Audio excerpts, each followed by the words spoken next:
Do you want to be ahead of the game for the latest in arts, music, cuisine, and entertainment across the Middle East's most dynamic capital cities? Al-Monitor is proud to launch our City Pulse newsletters, focused exclusively on local news, starting in Riyadh, Dubai, Istanbul, and Doha.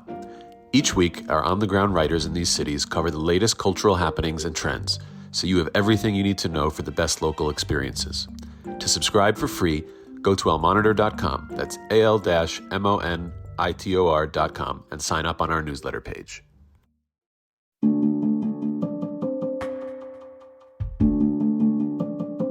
Welcome to On the Middle East, Al-Monitor's podcast on the big and interesting stories in the region. My name is Ambryn Zaman, and today I'll be taking a closer look at Ahmed al-Sharaa, Syria's new and reclusive interim president. Sharaa spent long years fighting the Assad regime as a committed jihadi, leading an organization called Hayat Tahrir al-Sham. Earlier this month, Sharaa faced the most serious challenge since ousting Bashar al-Assad last December, with sectarian bloodletting that saw more than 1,000 Alawites die at the hands of armed Sunni groups and individuals. With us here to talk about Sharaa is Jerome Drevon, a senior analyst on jihad and modern conflict at the International Crisis Group.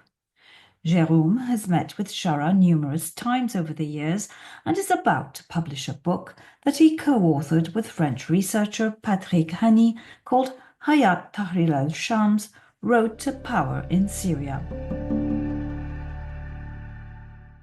Welcome to our program, Jerome. Thank you for having me.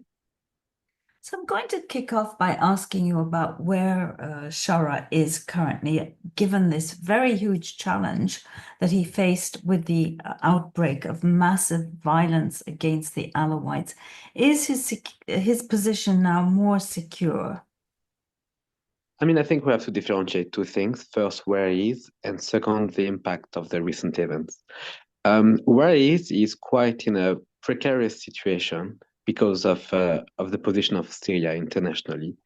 The country is still under heavy sanctions, both Syria as a state and his group as a listed organization.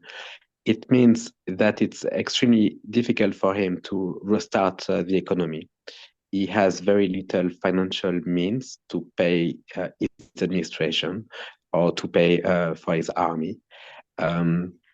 Internationally, even actors from the Gulf who would like to help Syria don't fully do it because financially they fear sanctions, and also they have political considerations in terms of their relations to the US, and they're expecting the US to lift sanctions first or to give them a sign that they can help further. So internationally, it's difficult, even though at the same time he's been meeting with many interlocutors. And his Minister of Foreign Affairs has also traveled throughout the region up to European countries, even recently in Brussels. So internationally, it's still quite difficult. Internally, he's the only authority in the sense that there is nobody to contest his leadership over the government of Syria. So his position is quite stable for the government of Syria, but then his position is more precarious with the other actors. Recently, he signed an agreement with the SDF that alleviates some of the pressures on him, even though it doesn't really say much about the type of inclusion of the SDF inside the new government. Those are still going to be debated. And he still doesn't have full control over the range of armed groups that are evolving throughout the country. Many of them officially now have to operate under the Ministry of Defense, but this is more theoretical than in practice. So what happened recently is a real challenge for him, because what happened is he didn't manage to contain a nascent insurgency, and later on, he didn't manage to prevent a range of killings against Alawi civilians. So at the head of Syria, he has a responsibility not in orchestrating the killings or supporting the killings. He has nothing to do with that, but in not being able to prevent them through his security forces. And that has an impact internationally because it goes against everything that he's stood for in terms of normalization, saying that he's different from his past, from its jihadi origins, and it brings a lot of fear in his European interlocutors, but also in the US, about the role of the government in what has just happened. So you touched on a very important point that he says he's changed, but how much have the people around him changed, and how successful has he been in getting those forces to align with this worldview? Does he face any kind of internal challenge? And we've heard a lot of, I mean, it's so hard to actually know what exactly happened. And there's so much distortion, fake news out there. But you hear about the foreign fighters, the Chechens, the Uzbeks, who take the law into their own hands, but who are somehow associated with HTS. How much control does he have over the HTS, let alone the other armed groups? Mm. So we have to differentiate two things. First is inner circle, and then the remaining part of the group. The inner circle is totally in agreement with him. So here we're speaking about the Minister of Foreign Affairs, the Minister of Defense, the head of intelligence, the head of the Fatwa Council of Syria. All of those are his closest associates, and they all agree with his mainstreamization approach. All the radicals at the leadership level were purged a long time ago. So we speak about military commanders, about religious preachers who had much more hardline views. So his inner circle and people around him are entirely in line with his views. But then it's more complicated with regards first to some lower members. So they have tried to reform the religious training of those individuals, but it's still a bit complicated with the foreign fighters, as you mentioned. The foreign fighters are not that numerous. The most organized group is the Turkestan Islamic Party, TIP. This one is quite cohesive and organized and aligned with al-Sharaa. It's not going to disrespect his rules or his demands. But many others were forcibly integrated into HTS. So in a way, HTS managed to control them fully in Idlib because we speak of a small province where HTS was fully in charge in terms of its internal security and intelligence.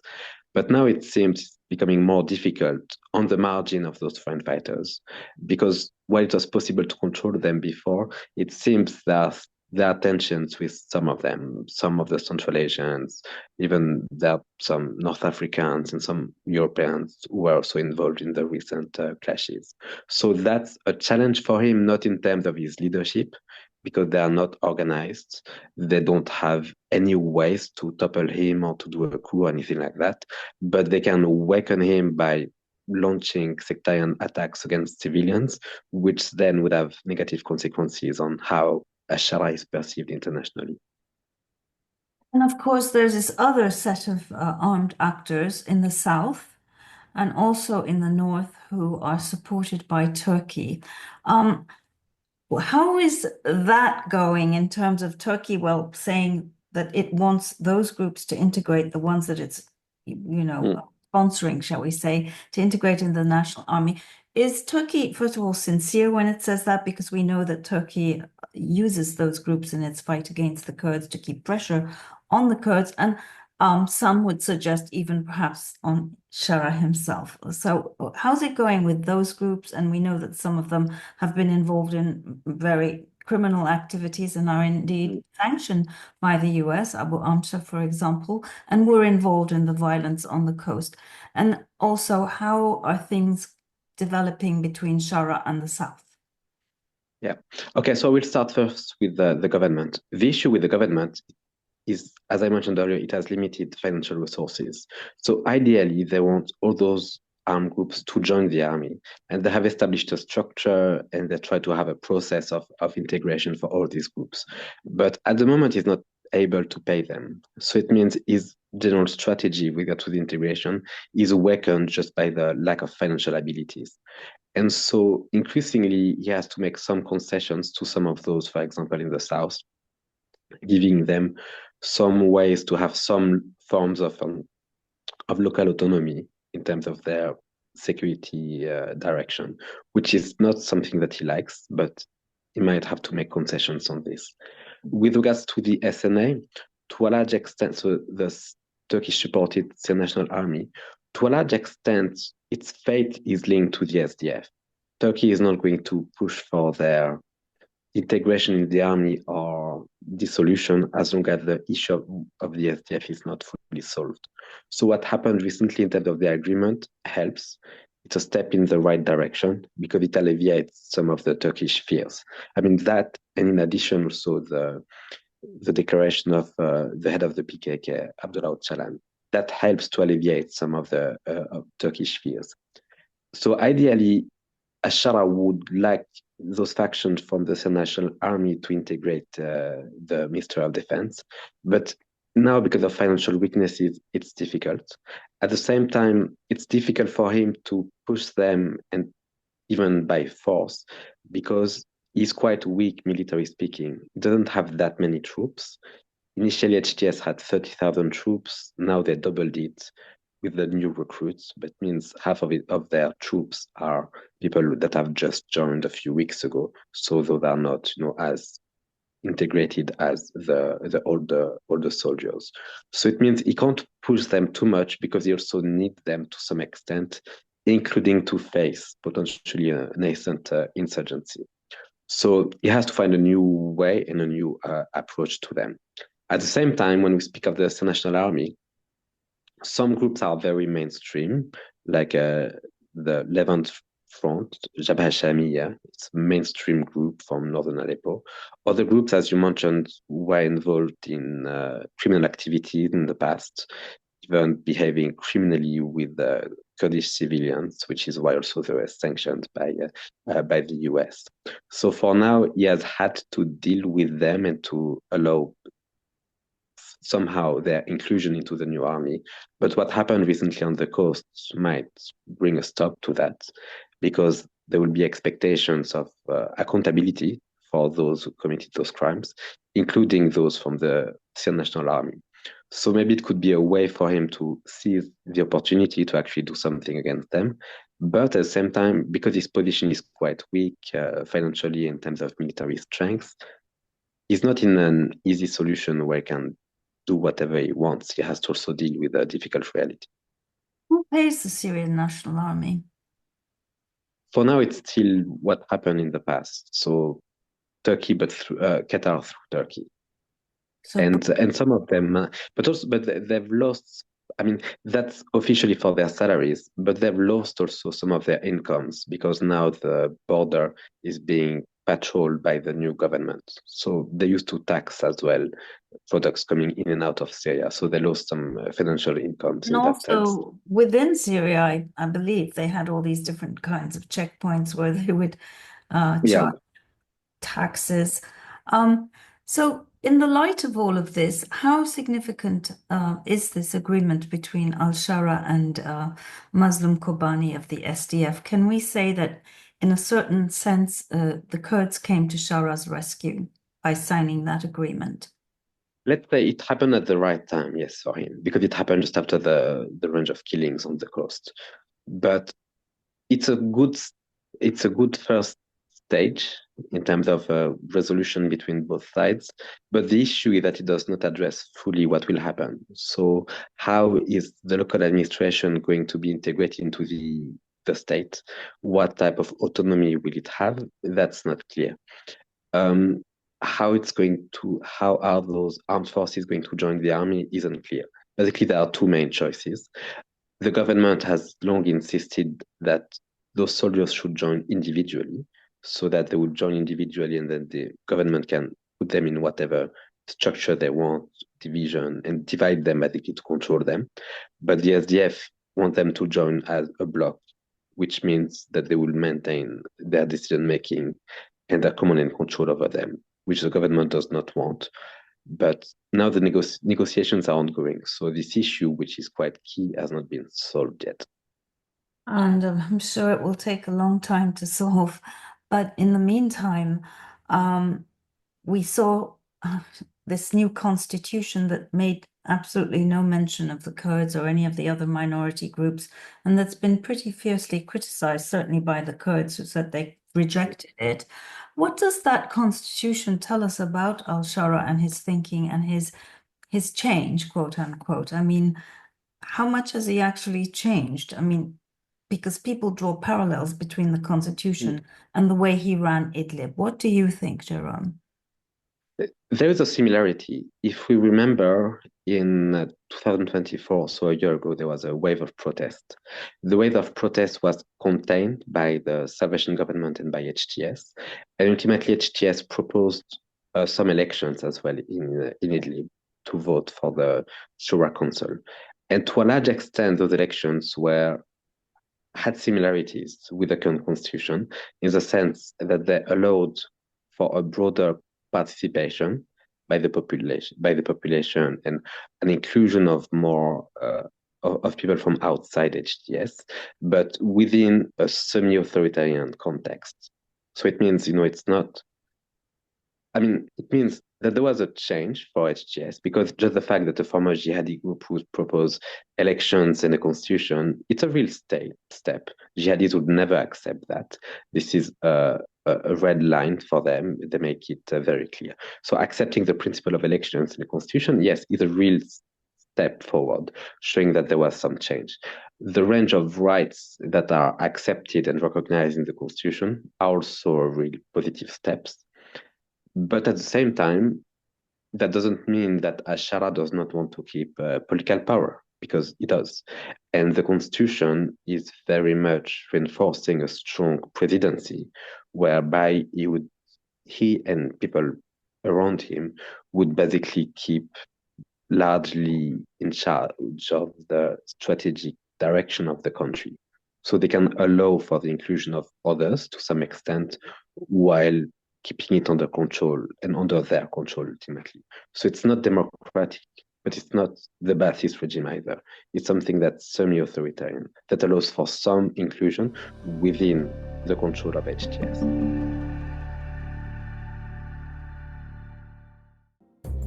Today's transformation of the Middle East is at the center of global geopolitics. Whether you're an analyst, diplomat, executive, or academic, you need the best reporting and analysis to understand what's really happening on the ground and what it means for the world. Al-Monitor is the award-winning independent leader in Middle East news. From Riyadh to Beirut, Abu Dhabi to Doha, and Baghdad to Tehran, our team of over 100 expert journalists report daily on the top stories driving the regional trends. Download our mobile app and subscribe to Al-Monitor to follow what leaders and decision makers are reading every day. Go to almonitor.com. That's AL-MONITOR.com and use promo code POD25, POD25 for a discount. Well, some would argue that, if this is if this is the starting point, we can only imagine how it will look like once Sharaa is fully in control of Syria. You have met Sharaa numerous times, possibly more than any other Western interlocutor, dare I say. In his interviews, he's been extremely reserved. People have pushed quite hard to get, information about him, about his personal life, and he's been very hesitant to reveal anything. In your conversations with him, what kind of man did you see? Well, we've had a group of a few people that were with me as well. Basically, he's a politician and he's a commander. He's not an intellectual, but he's somebody who is a leader and who has a vision for Syria. But at the same time, he's willing to play a balancing act with reality. He might have his preferences, but when he has to make concession, he does, because he still keeps inside the bigger picture. So, for example, he could make concessions on the rights of minorities in Idlib, on the rights of Sufi Muslims that Jabhat al-Nusra partially opposed in the past, because what mattered for him was more to impose his hegemonic ambition over the opposition and now over Syria. So he knows how to prioritize those things. But ultimately, because he's a commander, he has to play a balancing act, which is not an easy one, between the expectations of people who are around him or under him, who have fought for him and who might be more committed than he is, but also with different segments of the population. So people say that he has changed a lot and question his sincerity, but ultimately all the changes always went into the same direction, which is becoming more and more political. He has not fluctuated between radicalism and moderation. He has systematically become more pragmatic. So it's consistent in a way in terms of trajectory. But when we say that, it doesn't mean that he's democratic. He still wants to have power. And even though it's not something that might be nice to hear from Syrians, from a foreigner, which I am, it's also something that's expected in a way. In the sense, if HTS is the group that has mostly contributed to taking over Syria, it's unlikely, and that never happens in any other wars, that the party that basically wins the war just gives away power to others. So we can't really expect them to just give it away for free. What we can expect and demand somehow is the inclusion of others as well in this power. But to expect for them to just give it away now, it's quite unlikely. So that type of constitution is not that surprising for me, because this is also, in line with their expectations. At the same time, they would say, and I understand the argument has merit, that in this situation whereby a big part of the country is destroyed, you have still internally displaced refugees, and there are no political parties. I mean, if tomorrow you have elections, who are the political parties? There are no organized political parties. Like even Egypt was in a much more advanced stage in 2011, and even then, all the political parties were quite weak ultimately. So it's not the time to have immediate democratic election or democratic participation in the country. I think it's better to focus on the rule of law immediately than just democracy. The sense that rule of law prevents arbitrary arrests and impose some separation between the political leaders and the judiciary, things like this. I think for now it's a more like a more realistic demand or more realistic expectation than just to expect to have free and fair elections like in Europe. Those could happen, but it will take time. The country has been at war for 15 years, and before that, its democratic system, to some extent, that existed before the Ba'ath Party, has been systematically destroyed for 40 years.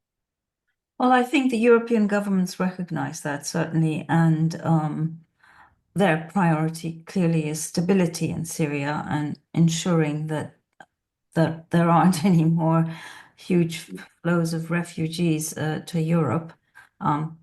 That might be a reductionist description of the European position.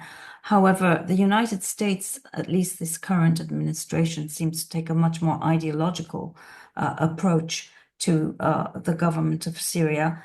And what can change that? What can flip that? Because clearly, without some easing of US sanctions, some softening of the US position, things can't really change meaningfully in Syria going forward. So what do you think it could take? What kind of creative thinking it needs to be at hand for things to move with Washington? So one of the issues with the US is that they don't have a clear policy. They don't have clear views. There were public statements about their expectations, including inclusiveness for the government, fight against Al-Qaeda and Islamic State, dismantlement of the chemical weapon program, a peaceful resolution of their conflict with the Kurds. So those lines are quite widely known. But unfortunately, there is no clear positioning in terms of immediate discussions. What are the benchmarks? Like what clear steps can be done beyond the broad sets of demands? And that links to a large extent to where the US administration is positioned, generally speaking. There is no clarity in terms of their external policies, also because of the nature of their presidency. It's a very unique presidency in many ways, which is much more difficult actually to manage, not just on the Syria file, but it's even beyond. Let's speak about the Europeans, Ukraine, and so on. Absolutely. But knowing Donald Trump, he likes deals. So would you think that the idea of normalization between Israel and Syria would be something that al-Sharaa could sell to his own people, and that could be the way to ease those sanctions? I think that the position of Syria does not really allow that at the moment. But I think that there are many other things that you can achieve. You don't have to normalize the relations between Syria and Israel, but you can achieve something intermediary. You can achieve some truce, some exchange of guarantees that the border will be safe, that there will be no groups attacking Israel. I think the new government in Syria is willing to provide these guarantees. Those could reassure Israel if Israel wanted to be reassured and if they didn't have any further objectives. But at the same time, many deals could be done with the administration, with the US administration. Fighting Al Qaeda and Islamic State is something that HTS has done in the past and will continue to do. Information sharing is already happening, it seems, between both. Um, Opposing the influence of Iran in the region is also something that HTS and the new government want because of the role of Iran during the whole duration of the conflict. So there are more points of potential agreement than real issues between them. If we can move further from what happened in the past. You said if Israel is interested, and I mean, the conventional wisdom is that what Israel is interested in is keeping Syria weak and fractured. But ultimately, one would think that it makes more sense for Israel too to have a stable neighbor on its borders, provided that that neighbor, gives it ironclad guarantees that it bears no hostile intent towards it and will cooperate, certainly in, for example, preventing Hezbollah from using Syria to strike Israel, for one. I think that's very important. But you also get the sense that part of Israel's rhetoric is on Syria is tied to Turkey, because Turkey is presented by Israel, by the current government, as a threat, almost you would think equal to the one posed by Iran these days. And this very interesting article came out recently saying that Israel is now urging President Trump to let Russia keep its bases in Syria as a way of curbing Turkish influence over Syria. What do you say to that? And what do you think al-Sharaa says to that? I mean, the position of Israel, I think Israel thinks that they are in a historical turning point whereby they can change the reality of the map for decades, which is also why they're acting in Gaza, in Lebanon. I think they would be acting the same way had quote unquote moderate taken over the government of Syria, because they see it as a fight against Syria as a state. Why wouldn't you try to weaken Syria for decades if you could? This is the thinking of the Israelis. But I think the position, I mean, what you mentioned about Turkey is extremely important, but it might also trigger a self-fulfilling prophecy, because by keeping or by heightening its threats against Syria, it might push further the Syrian government into Turkish hands, in the sense of looking for a new agreement, military protection, potentially could even think of Turkish military bases in the north, in the south, which Israel would really be against, but which would be the only way for the Syrian government to actually protect itself.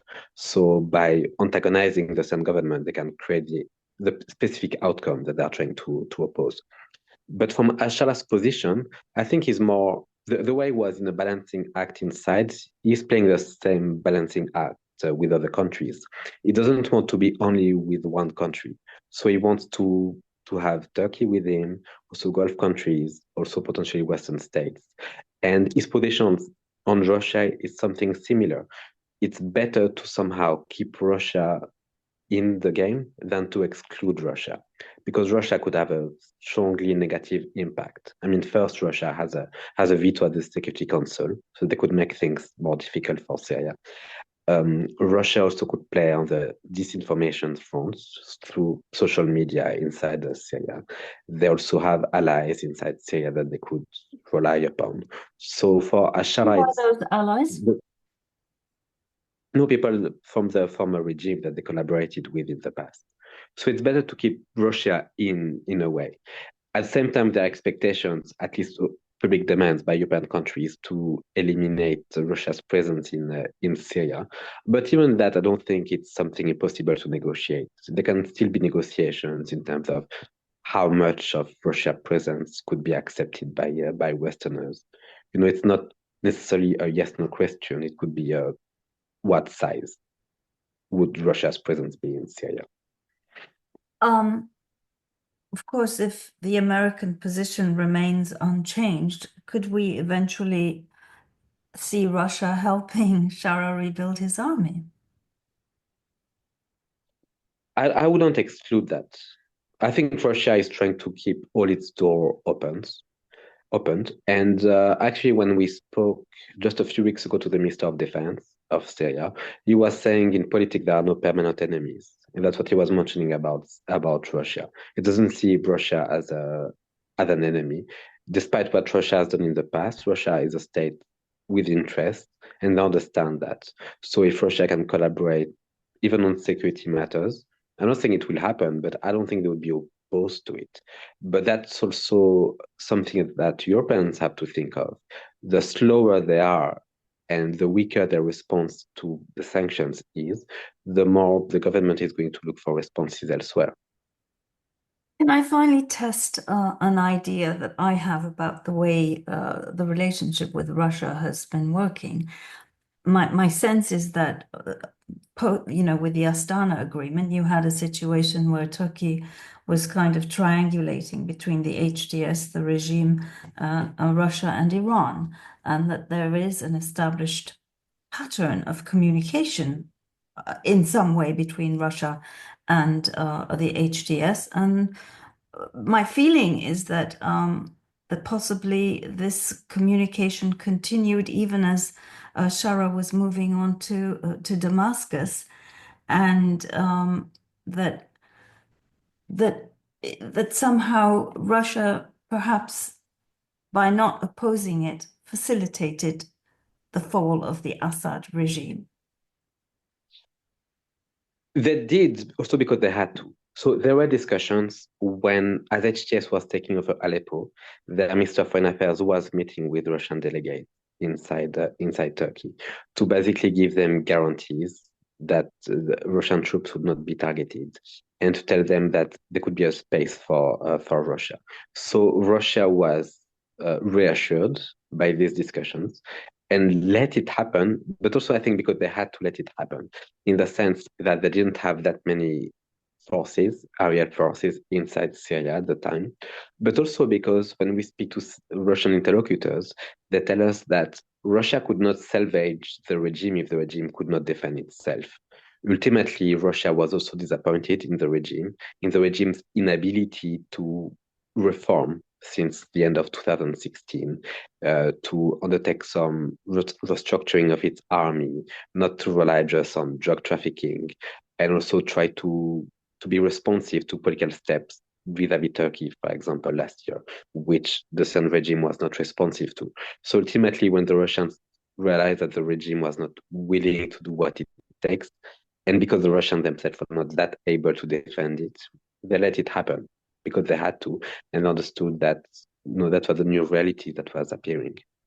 But I mean, the idea that Russia would position itself as a countervailing force to Turkey, to me, in Syria, to me sounds slightly far-fetched. Would you agree?